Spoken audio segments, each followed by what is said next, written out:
Bismillahirrahmanirrahim. Assalamualaikum warahmatullahi wabarakatuh. Salam sejahtera bagi kita semua. Ananda, mahasiswa baru angkatan 2020-2021 yang saya banggakan dan saya cintai. Pada kesempatan ini, terlebih dahulu saya mengucapkan selamat datang, selamat bergabung di jurusan Pendidikan Bahasa Indonesia di rumah kita. Anda yang saya cintai, saya banggakan, berbagai hal yang kaitannya dengan proses pembelajaran di jurusan Pendidikan Bahasa Indonesia tentu menjadi satu panduan, menjadi satu landasan bagi Ananda untuk berkuliah di jurusan kita.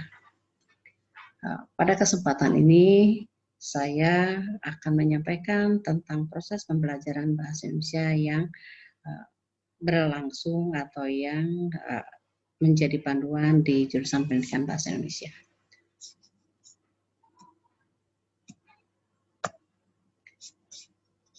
Ini ada tayangan yang bisa Anda perhatikan, itu kaitannya dengan proses pembelajaran bahasa Indonesia di jurusan kita. Nah, ini tentu berlandaskan pada Undang-Undang Nomor 12 Tahun 2012 tentang pendidikan tinggi. Nah, tujuan pendidikan tinggi tentu mengarah kepada pembentukan SDM atau mahasiswa Ananda yang beriman dan bertakwa kepada Tuhan Yang Maha Esa, berakhlak mulia, sehat jasmani dan rohani, berilmu, cakap, dan memiliki kompetensi yang memadai, menjadi warga negara yang demokratis, bertanggung jawab, Pancasilais sesuai dengan budaya dan bangsa kita. Nah, mahasiswa atau memiliki profil mahasiswa yang menjadi sumber daya manusia unggul, Pancasilais untuk masa depan bangsa kita. Nah, di sini ada beriman, bertakwa, berkebinekaan. Nah, tidak hanya Bhinneka Tunggal Ika, tetapi Bhinneka global, artinya secara dunia internasional Anda juga harus memiliki kebinekaan.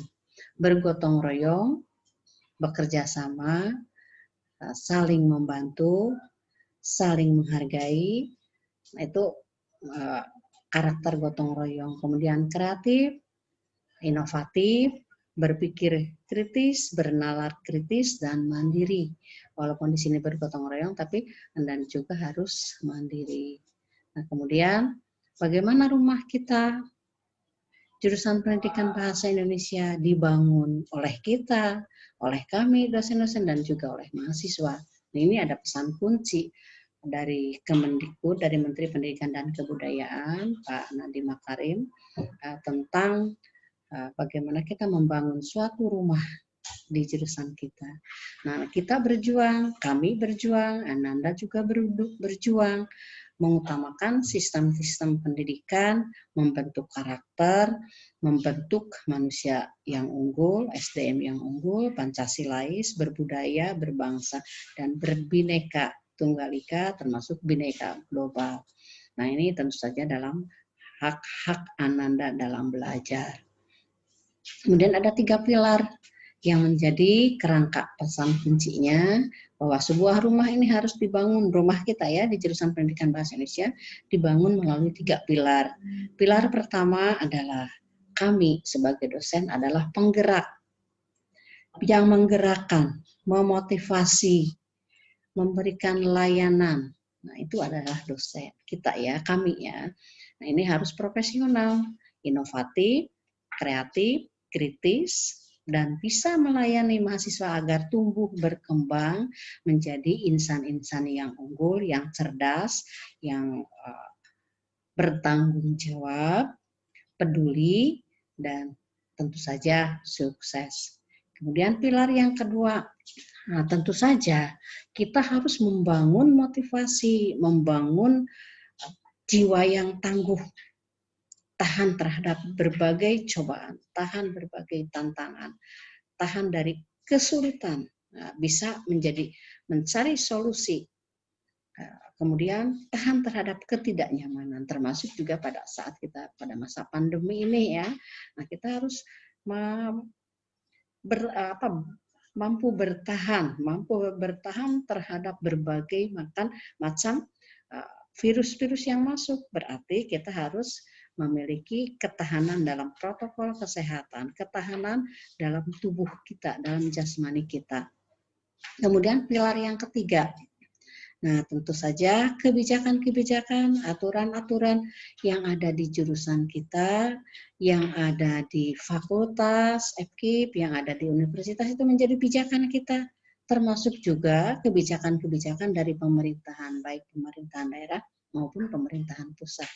Nah itu 3 pilar itu dalam satu kesatuan dalam membangun rumah kita ini harus tangguh, harus bisa dibangun.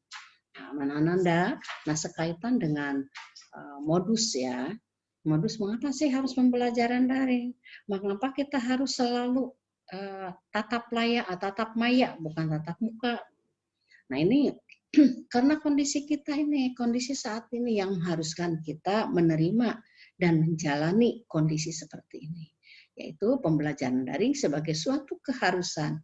Nah, tentu saja ini pada level mata kuliah, walaupun nanti pelaksanaannya tidak harus daring. Nah, itu bisa saja dengan blended learning, hybrid ya, hybrid dari pembelajaran daring dan hybrid dari pembelajaran luring. Nah, itu nanti ada panduan-panduan protokol kesehatannya yang harus dilaksanakan.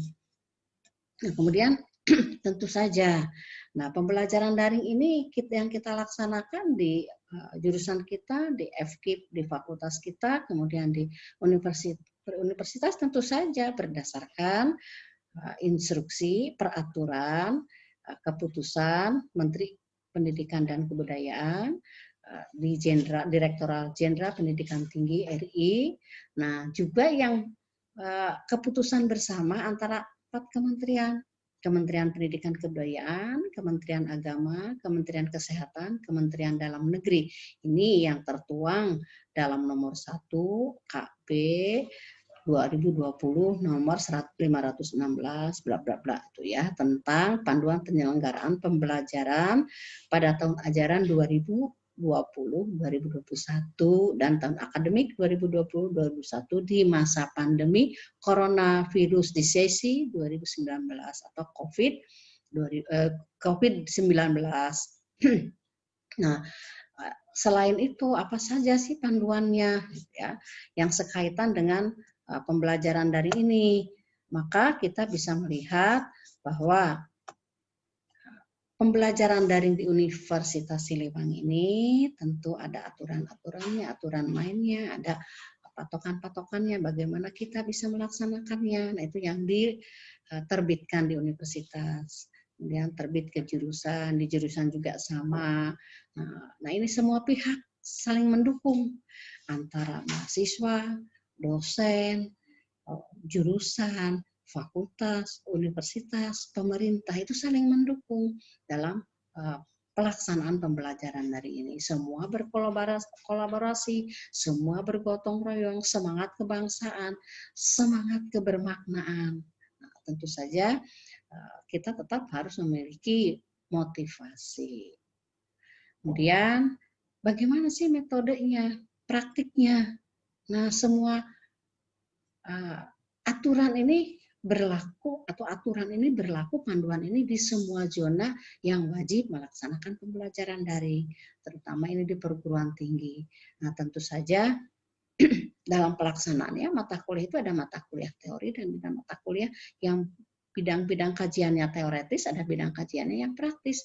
Nah, tentu itu ada panduannya. Nah, oleh karena itu ada panduan blended learning, itu hybrid ya, memadukan antara daring dan luring atau yang online dan offline.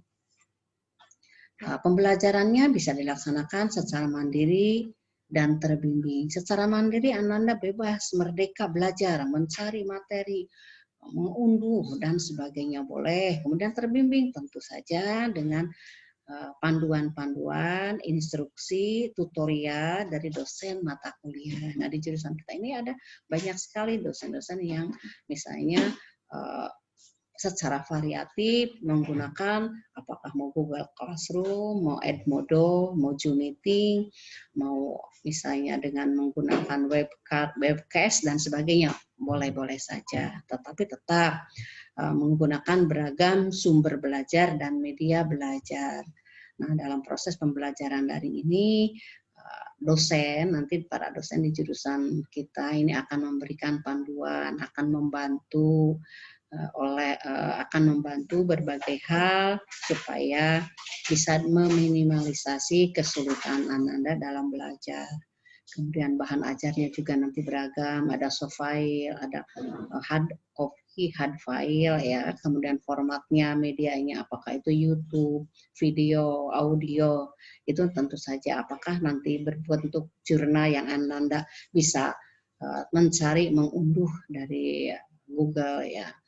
Nah, itu tentu saja banyak hal yang bisa kita laksanakan, yang bisa kita ambil dari dunia maya ya. Kemudian memanfaatkan teknologi informasi semaksimal mungkin.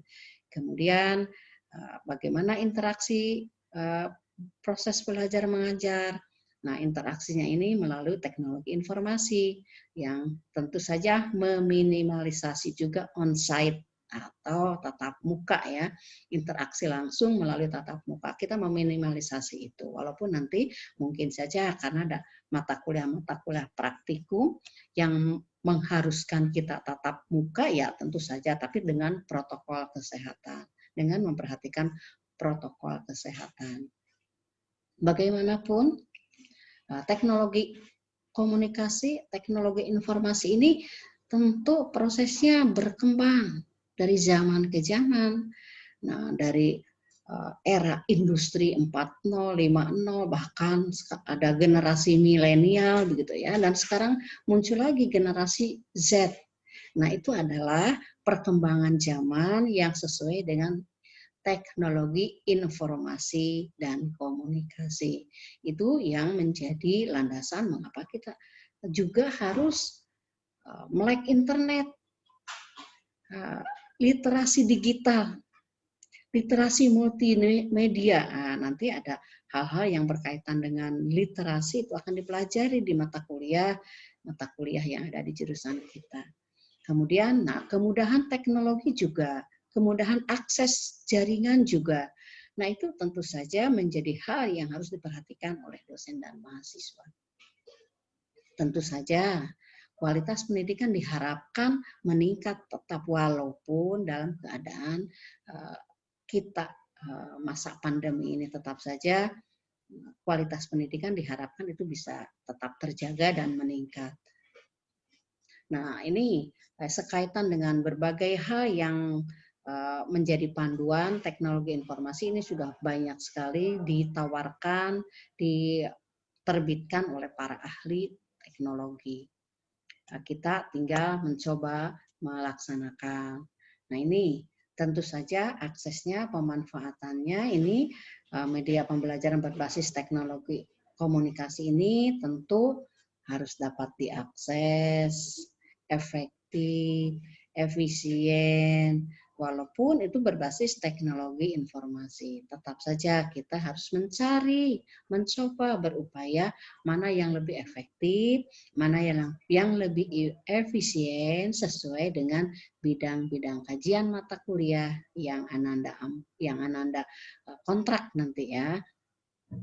Nah, termasuk juga berbagai layanan bantuan bagi mahasiswa kita di jurusan tentu akan berupaya sebaik mungkin melayani Ananda untuk proses pembelajaran ini. Termasuk bagaimana proses pengorganisasian pendidikan di perguruan tinggi di institusi. Ananda ini bisa bergabung untuk beroleh pengetahuan dan keterampilan bidang-bidang kajian di jurusan kita ini. Ananda bisa berorganisasi.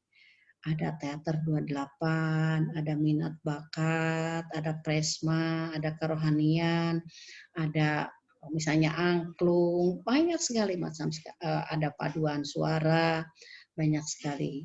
Nah, tentu saja itu diwadahi dalam unit kegiatan kemahasiswaan. Jadi Ananda memperoleh pengetahuan, pemahaman, keterampilan umum, keterampilan khusus berkaitan dengan kebahasaan dan kesastraan juga ditopang atau juga dipenuhi juga dengan UKM, unit kegiatan kemahasiswaan. Silakan ikuti, tetapi tentu saja harus dengan etika-etika berorganisasi. Nah, kan pembelajaran daring ini kan hanya untuk bidang mata kuliah.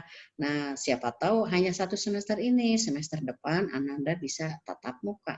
Tidak tatap maya lagi, tidak online lagi, tapi offline, atau tidak dalam jaringan lagi, tapi di luar jaringan. Nah, artinya Ananda harus lebih bisa berorganisasi, baik dalam masa pandemi maupun masa nanti kalau pandeminya sudah berlalu. Nah, Ananda bisa juga masuk ini berinteraksi dengan kakak-kakak Ananda ini di kakak tingkat. Ada Ketua Himaj, Kang Awan, Kang Awan itu singkatan ya. Apa itu ya, bukan Ahmad Heriawan mantan gubernur juga ya.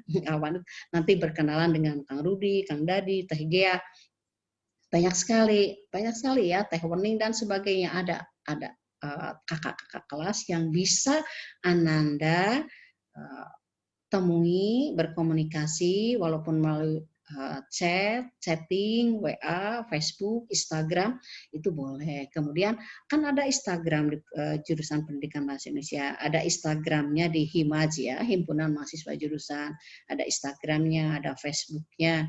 Nah, itu silahkan masuk jadi anggota, menjadi anggota. Nah, ini Himaj ini adalah bentuk organisasi yang ada di institut kita, dan itu wajib Ananda memahami, mematuhi, juga wajib mengikuti kegiatan-kegiatan yang ada di Himpunan Mahasiswa Jurusan. Ada BEM, BLM, ada BEM BLM di fakultas, ada BEM, ada BLM itu di universitas. Silahkan diikuti ya kegiatan-kegiatannya. Kemudian, nah, apa sih sarananya proses belajar dalam jaringan ini? Ada kelas virtual. Kelas virtual itu apa? Kelas-kelas yang misalnya tatap mukanya dengan kegiatan melalui telekomunikasi jaringan. Ada konferensi audio, konferensi video, web-based seminar atau webinar, membaca atau reading, membaca seperti tadi, ada literasi, ada memirsa. Nah, itu artinya literasi digital, literasi multimedia. Nah, itu bisa saja juga Anda membaca dari YouTube, membaca dari video ya, atau membaca dan mendengar, itu memirsa. Kemudian menonton video webcast, kemudian mendengar audiocast, nah itu banyak. Nah, itu adalah sarana-sarana yang bisa digunakan dalam proses belajar. Kemudian ada studi daring, simulasi, praktik. Nah, seperti hanya kemarin yang saya lihat dari mata kuliah kajian puisi, nah itu ada praktik. Ananda atau mahasiswa dituntut untuk apakah musikalisasi puisi, membaca puisi. Nah, itu yang direkam, kemudian diserahkan kepada dosen sebagai tugas. Nah, itu ada simulasi dan praktik. Dan Ananda bisa saja misalnya castingnya ya, itunya pengambilan videonya misalnya di sekitar kampus boleh, tapi tetap harus dengan protokol kesehatan, ada latihan, ada tes. Kalau Google Classroom misalnya yang banyak yang digunakan oleh dosen juga, itu tentu nanti ada panduan, ada instruksi tutorialnya yang bisa Ananda ikuti dari dosen mata kuliah. Ada publikasi jurnal juga. Sekarang kan jurnal juga ada jurnal yang online ya, jurnal online. Kemudian partisipasi Ananda dalam kegiatan-kegiatan forum-forum diskusi. Sama halnya Ananda kan punya dosen wali. Ada Bu Ai, Siti Nur Jamila, ada Bu Yuni Ertinawati, dan ada Pak Prof. Profesor Dedi Haryadi yang tentu didampingi oleh Pak Fikri Hakim. Nah itu silahkan buat grup chat, WA, apa sepur. Nah itu nanti dosen wali dalam rentang waktu berapa, misalnya berapa saat, minggu atau bulan, mungkin nanti akan mengadakan Zoom meeting untuk mengontrol keadaan Ananda, ya, untuk mengontrol sampai mana, sejauh mana Ananda sudah bisa mengikuti perkuliahan daring. Jadi tidak akan dibiarkan begitu saja.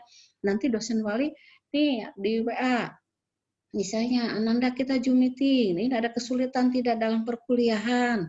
Nah, bagaimana kehadiran dosen dalam mata kuliah? Nah, itu tugas pembimbing akademik, itu dosen wali untuk mengontrol, membimbing, dan membina Anda baik dalam proses pembelajaran maupun dalam proses kegiatan kurikuler, ekstrakurikuler, dan unit-unit kegiatan.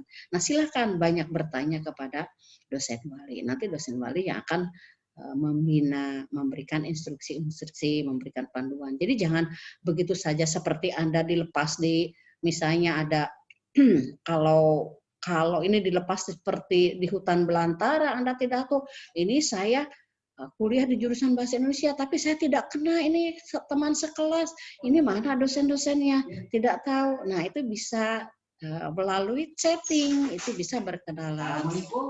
Nah, kemudian juga dalam mengerjakan tugas, tentu ada tugas individu, ada tugas kelompok, sesuai dengan penugasan-penugasan yang diberikan oleh dosen.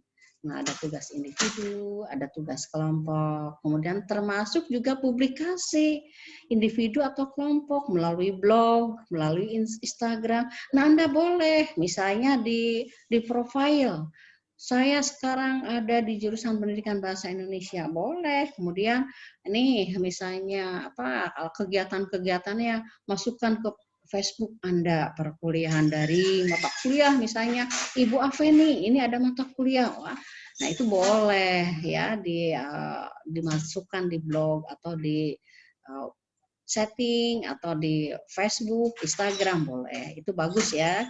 Artinya Ananda misalnya bisa memberikan informasi kepada teman-teman Ananda di luar jurusan pendidikan bahasa Indonesia bahwa Ananda itu sebagai mahasiswa di jurusan pendidikan bahasa Indonesia.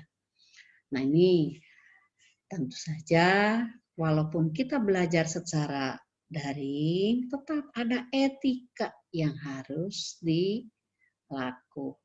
Ada etika aktivitas di pembelajaran daring ini, etika komunikasi, etika kehadiran, etika pakaian, etika ruangan.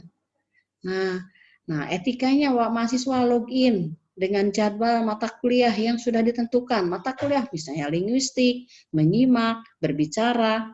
Nah, itu nanti dosen penanggung jawab akan memberikan kode login. Anda login, wajib mengikuti proses pembelajaran dan siap di depan kamera. Itu ya. Berpakaian rapi. Walaupun yang terlihat hanya sebatas dada, begitu ya, sekwida, sekitar dada ke atas, begitu ya. Cuma kelihatan ya wajah aja, ke bawahnya pakai kolor, pakai sarung atau apa, itu juga harus dihindari. Tetap harus tampil semenarik mungkin, harus cantik. Nah, kalau Ananda yang berada di kelas A, itu yang Prof. Dedi, nah itu nanti Pak Fikri kalau mengajar, supaya kelihatan cantik oleh Pak Fikri, itu ya. Nah, sebagai dosen wali, mana ini yang namanya misalnya namanya Widya dan sebagainya, yang perempuan. Nah, harus menarik mungkin, harus cantik ya. Kemudian harus dandan, jangan belum mandi, pakai kerudung saja atau nyisir saja pakai bedak sedikit lipstik. Nah, itu juga tetap kalau misalnya ada kuliah pukul 7 harus sudah siap pukul 7. Mandi dulu, atau yang Islam, yang Muslim ya sholat subuh, mandi, siap-siap di depan laptop atau di depan HP ya, gadget boleh. Kemudian ruangan. Nah, walaupun Ananda misalnya ini di tempat kos, sekaligus ruang belajar ya, ruang tidur ya. Kemudian Anda di depan laptop, kameranya menyala, di belakang itu ada capstock. bergelantungan baju-baju tidur atau apa di situ. Nah, harus bersihkan dulu ruangan. Apalagi kalau sambil tiduran di tempat tidur itu tidak boleh ya. Etikanya tidak seperti itu. Ruangan juga harus rapi, harus bersih. Apalagi misalnya yang Ananda berada di daerah Karangnunggal atau di mana di Bogor. Nah, Anda tetap harus siap seolah-olah Ananda berada di Tasikmalaya. Itu ya. Jadi siapkan serapih mungkin, operasikan fitur aplikasi sebaik mungkin, seefektif mungkin, carilah kemudahan. Kemudian mahasiswa tidak diperkenankan beraktivitas lain ketika sedang berkuliah daring ya, tanpa seizin dosen. Nah, tentu saja ini pasti banyak kendala ya, banyak kendala kuotanya, kemungkinan jaringannya, nah kemudian tugas-tugas mungkin juga banyak copy paste dari teman, itu yang harus dihindari. Efektivitas pembelajaran daring harus betul-betul bisa dilaksanakan sebaik mungkin. Solusinya tentu akan dipandu oleh dosen. Nah, termasuk juga mempersiapkan pembelajaran daring, boleh menyiapkan laptop, earphone atau headset, kemudian perangkat lunak, web browser, aplikasi-aplikasi lain ya.